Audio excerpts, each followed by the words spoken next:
Crimson Chrysalis, The Resurrection, brought to you by the Nevada Arts Council and the National Endowment for the Arts. I'm Dave DeKesh. Oh yeah, oh yeah. You will rise again, my mortal dust. Oh yeah, oh yeah, oh yeah, oh yeah. Gustav Mahler, Resurrection Symphony No. 2. It's a beautiful day today, absolutely hissing with warmth and possibility. Everything is outside me now, and I like it that way. I don't internalize anything anymore. I can see my environment from a whole new perspective, one in which I can, at last, view others in their own right. Instead of thinking, well, I wonder what they think about me, I'm looking at them and seeing what they are, how they think, and what motivates them. This whole place, I love it. It's got a feel about it, a funky air about it. Built in 1958, Las Vegas was when America was at its nadir in the world power, prestige, and growth. Just when the five Rockefeller brothers assumed the throne from their apologist, David Rockefeller Jr. Yes, there was no thought given to water conservation here, no apologies here. It speaks to America at its peak in the 50s when growth was sure to come in torrents down the pike, possibly, and great potential came palatable in the 50s. The horrid 40s and 30s were over now, coming the wondrous 60s. Growth seemed surely in the offing. It speaks to me in some way in which I can't define at all. Get your copy now. Crimson Chrysalis by Dave DeKesh. Sponsored in part by the National Endowment for the Arts. It's a limited edition. Fine art prose. Get your copy now.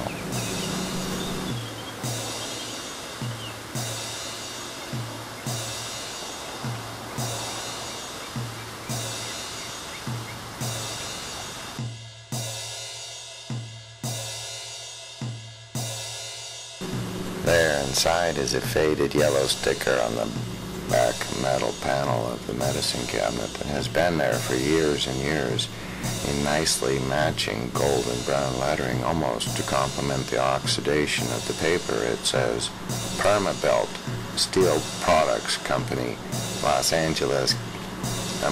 1, California, as permanent as the pyramids. Bathroom cabinet has a pyramid in the background with the name boldly over it, rising lettering, one letter slightly larger than the former, rising as is America. The white sliding mirror cabinet is all heavy gauge steel, made to last.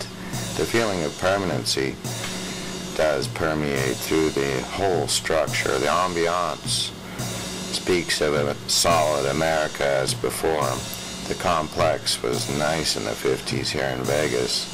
The strippers and cocktail waitresses probably lived here, not far from work. Oh yeah, oh yeah. This building was uptown then, right next to the Sahara and the new glittering Riviera. Oh yeah, oh yeah. They may have even sunbathed nude right here in the little enclosed courtyard here in Naked City. This building was uptown then, right next to the Sahara and the new glittering Riviera.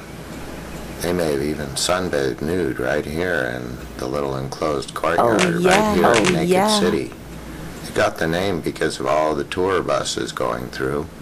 They would look out the windows and see the strippers and cocktail waitresses out sunbathing in the nude to make sure their cleavage was tan. Of course,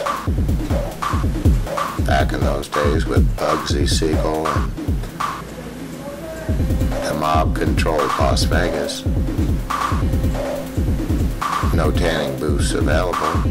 The strippers had to do what they had to do to survive, to make it amenable to all the high rollers that would come in from out of town.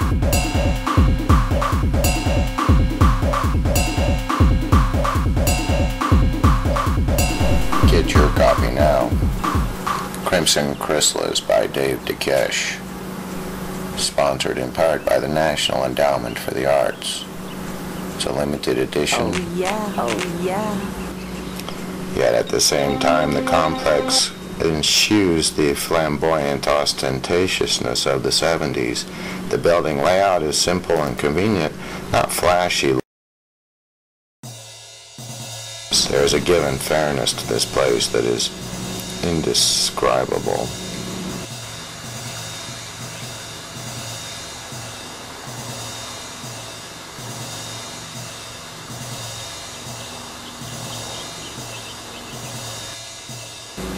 Fine art prose. Get your copy now. Only at Arragon Publishing. I love that feel about it. For the smoke hood for the stove, the steel is heavy gauge. The layout is sprawling ranch, which uses more space but offers privacy and comfort. When I saw it as I was driving by, I said to myself, now there is a happy building.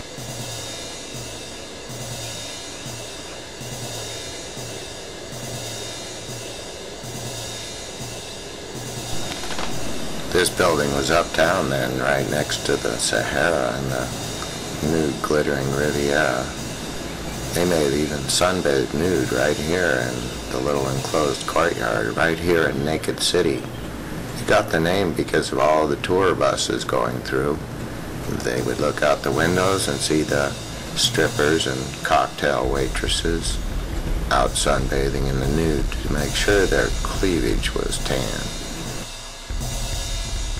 And see the strippers and cocktail waitresses out sunbathing in the nude to make sure their cleavage was tan. Oh yeah. Of course, back in those days with Bugsy Siegel and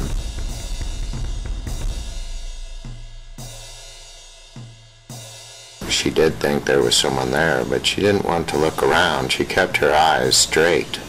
She was not going to succumb to mere paranoia. I followed her down the stairs quietly, waiting for her to proceed, slowly sipping my coffee, observing her slow motions in a whole new way.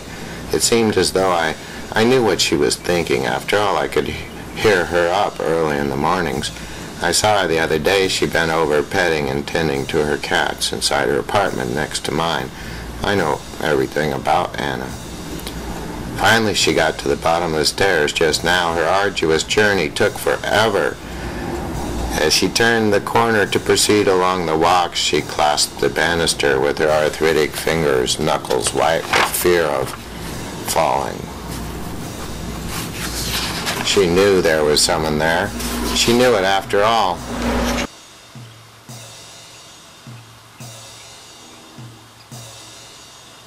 Anna's knuckles white with fear of falling, perhaps breaking a hip. She quickly looked up in surprise after catching my looming form out of the corner of her eye. She was not wrong after all.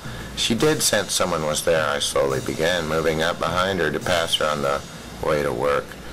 She seemed so startled. Her pretty big blue eyes snapped open in surprise at my quick movement. She smiled broadly, recognizing me suddenly.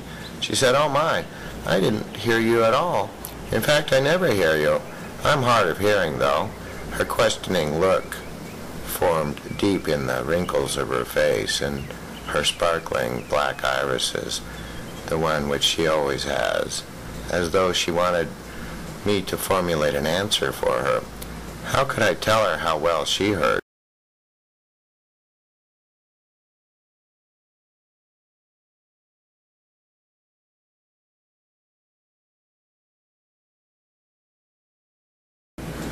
They may have even sunbathed nude right here in the little enclosed courtyard, right here in Naked City. It got the name because of all the tour buses going through. They would look out the windows and see the strippers and cocktail waitresses out sunbathing in the nude to make sure their cleavage was tan. Of course, back in those days with Bugsy Siegel and the mob-controlled Las Vegas. No tanning booths available. The strippers had to do what they had to do to survive. I hate sucking dick, but I love to fuck. Oh yeah, oh yeah, oh yeah.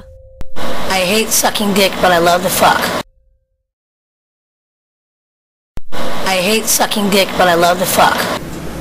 To make it amenable to all the high rollers that would come in from out of town.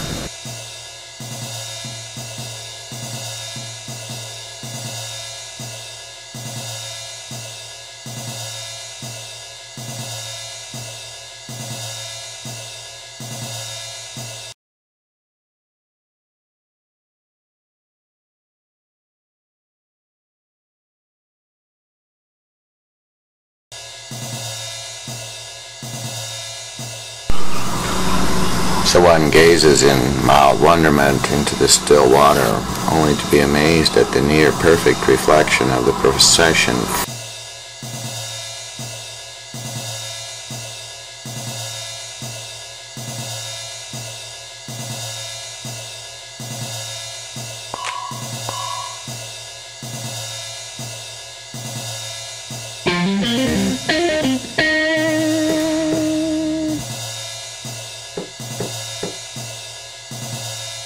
Oh yeah, oh yeah. Yeah, it is, because I like to fuck.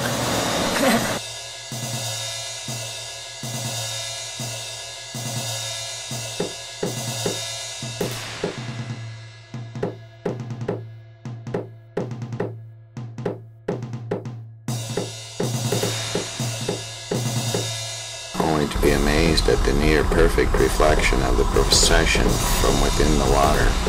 It is rendered in the obverse.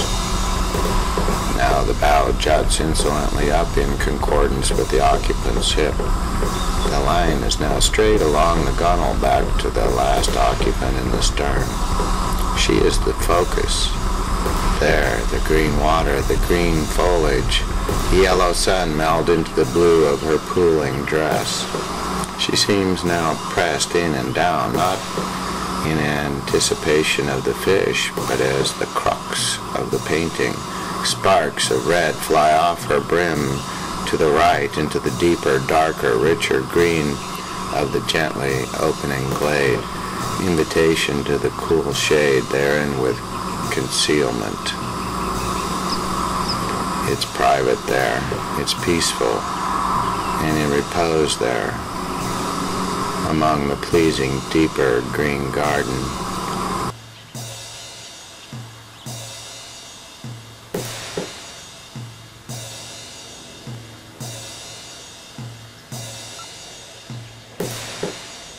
They're talking about the new Guggenheim Heritage Museum in the Venetian. I want to see it. It's an important cultural event.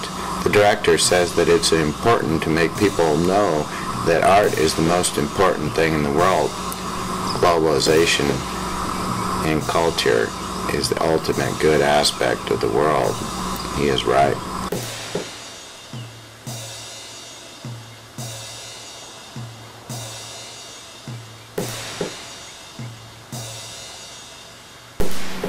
Get your copy now.